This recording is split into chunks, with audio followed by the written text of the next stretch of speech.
What is gospel? It's the message of the Messiah, that he is our salvation and that salvation has come. And who revealed the gospel? Jesus Christ revealed it. Today is my first time to hear from you that the gospel is revelation from Jesus, yeah? Not God. Well, he is God in the Christian paradigm. That's Jesus is the God. Yeah. If we say God, we mean Jesus. Well, it depends on the context, because we believe God is triune. He's multi-personal. So all three persons are identified as God, okay? I'm currently identifying as a cat. I identify as a dog.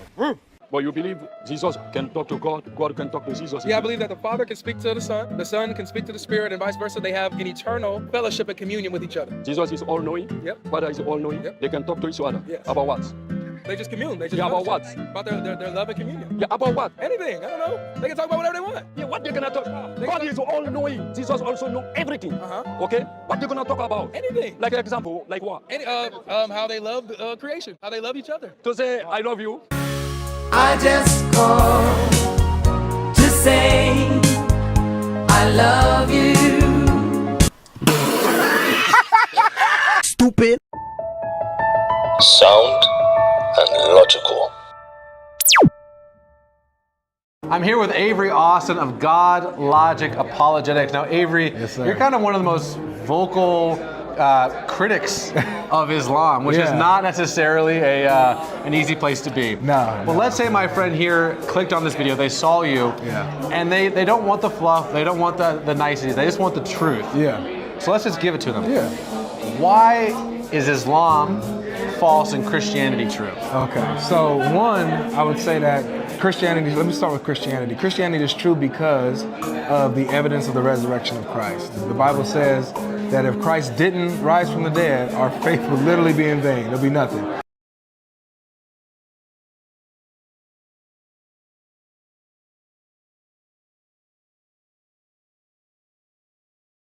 Well, guess what? There's an empty tomb. We know where Jesus was buried, and it's empty. And a bunch of people saw him alive again. A bunch of cowards became courageous and started preaching the gospel, claiming that they saw this Jesus, who we all saw got crucified. So that's how we know that Christianity is true. The previous prophets foretold about this crucifixion and resurrection, and then we saw it happen in history. Now, Islam is false because it goes against that reality. All right, so God Logic is Christianity's golden poster child for apologetics, a spiritual salesman with a YouTube channel tasked with convincing Muslims to trade in the Quran for Christ. His mission? Debunk Islam, one argument at a time, and win souls for Jesus through theological street magic. But don't worry, Muslims have their own versions, doing the exact same thing in reverse, refuting Christians to bring believers to Islam.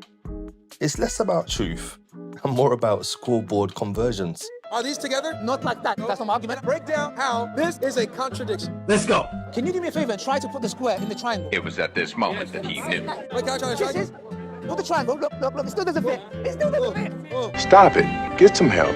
Why is the triangle not fitting in the square? Because it's a different nature. My argument was the following. There are three types of existence. An impossible existence. Exactly. Impossible existence, possible existence, and necessary existence. Can you have a triangle square, Christians? I thought so. They know. He said, but you can bring them together. I said, I have no problem. It looks like a house, but I'm destroying your house because you can't have a triangle square. There's no way out of this one. Ali Dawah, what shape is this? That is a square. This is a square? Yeah. What shape is in the square? Triangle. Wait. Now, let's be logical and zoom out. Religion starts to look less like a path to salvation and more like an intellectual WWE, a battle of divine egos, each camp trying to outwit the other, make the others feel bad so they can inherit a crown of holy fame. When religion becomes a contest, do we worship facts or just victory? Is belief a pursuit of meaning or just another team sport with a divine jersey?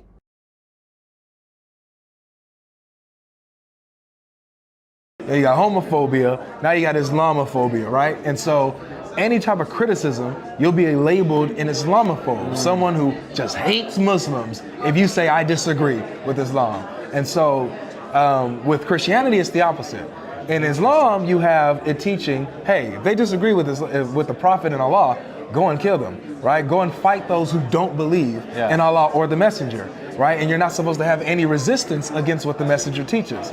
In Christianity, it's different. We get Jesus who says, bless those who persecute you. Oh, it's so good. You got Jesus who says, if you're persecuted for my name's sake, don't fret, but actually be blessed because they did it to me first. Now, I agree in partiality that there's a little bit of a difference in the New Testament. Certain religious communities have mastered the art of deflecting criticism by framing it as persecution. The moment someone raises a legitimate concern, out comes the phobia card, the blasphemy card, waved like a red flag in a rigged game. Suddenly, free speech becomes hate speech, and questioning dogma becomes a punishable offense. Convenient, isn't it? And let's not pretend the Bible is off the hook. The Old Testament reads at times like a divine hit list, commanding stonings, purges, and holy cleansing of anyone daring to abandon Yahweh. Apostasy, that's not a personal decision, that's a capital crime in these Torah scrolls. Now, even in the New Testament, supposedly the kinder, gentler upgrade, the message is still clear. If someone disagrees with your doctrine, mark them. Don't welcome them. Don't greet them. And certainly don't wish them well. When your faith needs censorship to survive, is it really that powerful? Or just that fragile? And they did it to the prophets before you, right? Oh. So it's a completely different, we have a carnal versus holiness image here. Yeshua right? is so good. Yeah, Bless so those good. who persecute you. Pray for those who mistreat you. Exactly. I'm not gonna lie, it seems suspect. The body language, it just seems suspect, doesn't it? Persecute you. Pray for those who mistreat you. Exactly. Exactly. It just seems suspect, but that's my thoughts. I keep them to myself. Bless those and pray for those who curse you. It's so good. Yeah, and it's crazy how Jesus puts it, man. When he's doing his Sermon on the Mount and he's teaching, he's like, greet those, even your enemies. He's like, anybody can greet anybody who greets them. Anybody can say hi and greet in peace and give a peace greeting to your brother. Yeah. Even the pagans do that. Right. Are you no different than the pagans? Yeah. Yeah, unfortunately, all your religious belief systems are no different from the pagans. You see, the pagans, in essence, were people who lived in the country. Paganists. Country dwellers.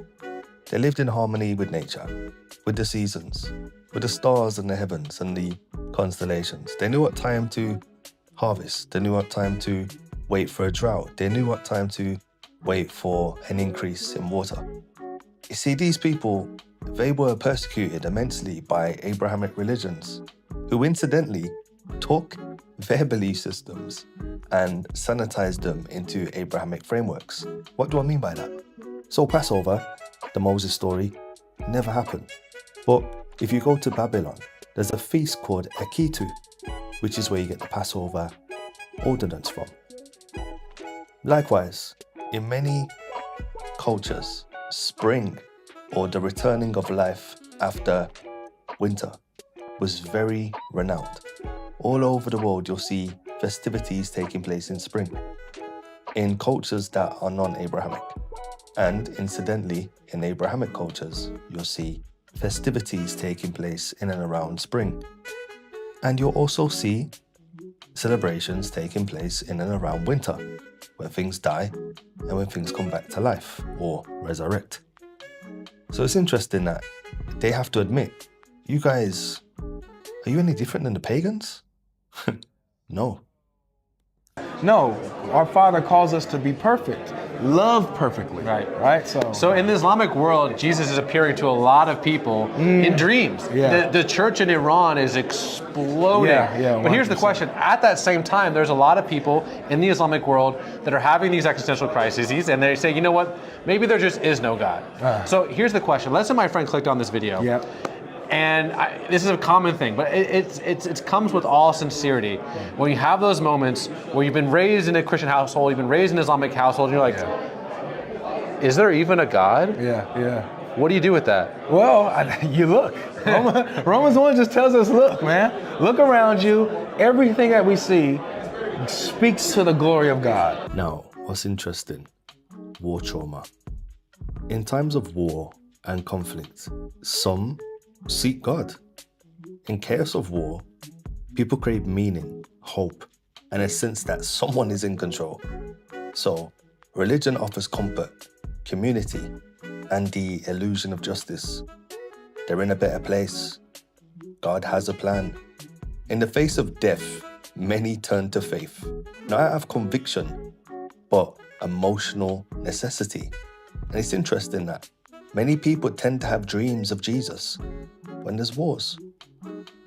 A soundbite echo-chambered by many Christian evangelical ministries, which of course are unbiased and don't have any stake in the claim. In the Islamic world, Jesus is appearing to a lot of people in dreams. Yeah. The church in Iran is exploding. Yeah. Which I guess underlines the point. Some also go to the extent of rejecting God. Others witness indiscriminate slaughter, children dying, prayers unanswered, people mutilated, and conclude, no just God would allow this. No just God would stand there idle while witnessing a crime. War shatters the illusion of a loving overseer. Trauma exposes the silence behind the suffering. These individuals often leave faith, seeing religion as impotent or complicit in human cruelty. Both responses make sense, and neither proves God exists.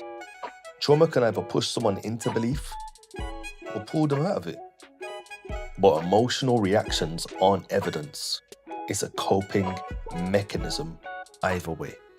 Now, if war trauma drives someone towards God and others away, perhaps the real question isn't what trauma reveals about God, but what it reveals about us in times of trauma, in times of vulnerability, the times when we're most gullible, a time where we're most receptive to being exploited by those in position of authority, power, and who may have the keys to peace. Everything you're talking about, Christine, is all trauma bond. This is why people get stuck. You use the term intermittent reinforcement. And for everyone listening to this, if you've ever played a slot machine, you know what intermittent reinforcement is. You stand there and you keep putting money in something with the idea that it will pay you out from time to time. And maybe someday, if you're lucky, you'll get the jackpot. That slot machine reward schedule, this intermittent reinforcement, is this what we call the stickiest reinforcement schedule. It's the hardest to break away from. It's when somebody's giving you those little bits of good sprinkled in lots of bads, you just keep pulling the slot machine handle.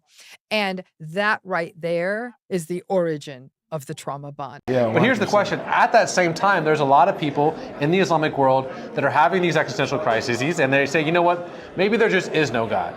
At one point, I had found a blog online that it was a pastor that was reflecting on the fact that he saw so many people come through his church that had trauma symptoms. And this is like 12 years ago, before it was super common to talk about church trauma. And so he was saying, like, it feels like people have PTSD from church, and he nicknamed it like post-traumatic church syndrome, and that was just his unscientific nickname for it, to try to put some words to it. And when I heard that, it just was like a light bulb went off in my head. I was like, wait a second, that's exactly what's happening to me. Like I have trauma, and it's from the way that. And what is, I think it's Jude 1:23-22, where it says basically, have mercy. Yeah. Have mercy on those who doubt. Yeah, exactly. Oh, it's so good. I'm getting goosebumps. Oh, it's so good. I'm getting goosebumps. I am so thankful that you're doing what you're doing. You're 30 years old. Yes, sir. You're just getting started. Your bride of 2 weeks is here. Yes, so sir. I'm thrilled for you, man. I can't wait to see what God's going to do for you, brother. But you believe Jesus can talk to God, God can talk to Jesus. Yeah, I believe that the Father can speak to the Son can speak to the Spirit, and vice versa. They have an eternal fellowship and communion with each other. So they can talk to each other. Yeah. Jesus is all-knowing. Yep. His Father is all-knowing. Yep. They can talk to each other. Yes. About what? They just commune. They just Yeah, about what? About their love and communion. Yeah, about what? If you are all-knowing, I am all-knowing, what are we going to talk? Anything. Yeah? Anything. I don't know. They can talk about... What they're going to say? Yeah, what they're going to talk? God is all-knowing. He knows everything. Yeah. Jesus also knows everything. Okay? What they're going to talk about? Anything. Like example, like what? How they love creation. To say what? How they love each other. To say, I love you. To give this information to each other. It's not just information, it's an expression of love. Yeah. Because God is love, and the Bible says God is love. Yeah. For God to be loved, there has to be a relation that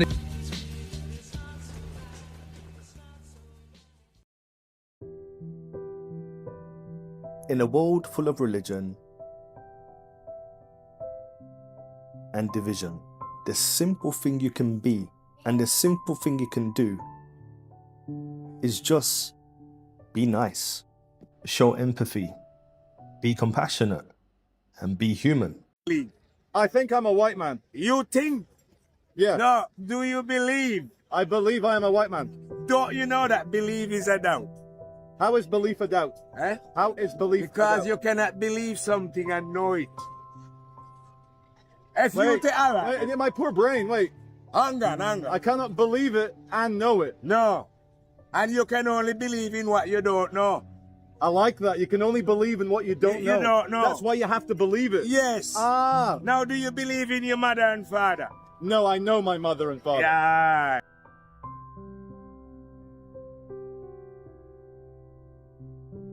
So, but you might believe in Jesus. I might believe in Jesus. Because you don't know Jesus. I've never met him. You can only believe in what you don't know. True. So know that belief is a doubt. Believe. Now, do you know that you are a white man? If you know that you are white, explain to me how you know this. Okay, my mother is Portuguese and she's white. My father is Scottish with blonde and blue eyes. And you reckon they are white? I reckon. All right. Listen to this conversation. Go on, you tell.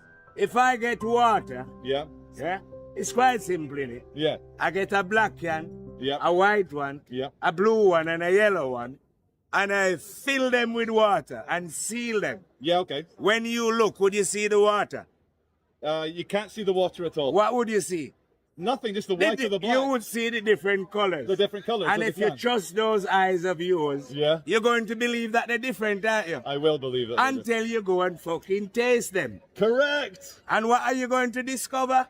That it's all just water. All one. Oneness in diversity, we call it. Yeah. Now you see all these human beings that you see. Yeah. Who believe that they are Japanese, Chinese, blacks, and whites. Yeah. They are the same.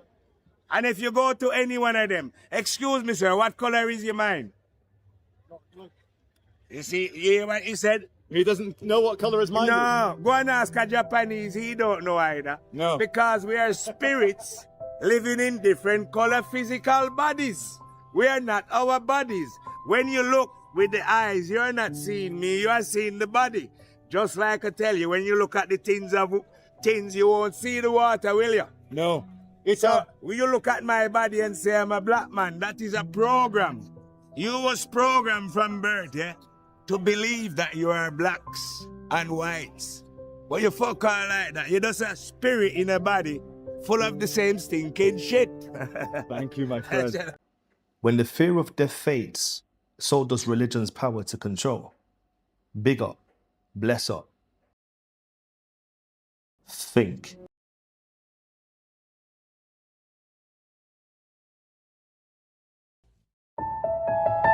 Sound and logical.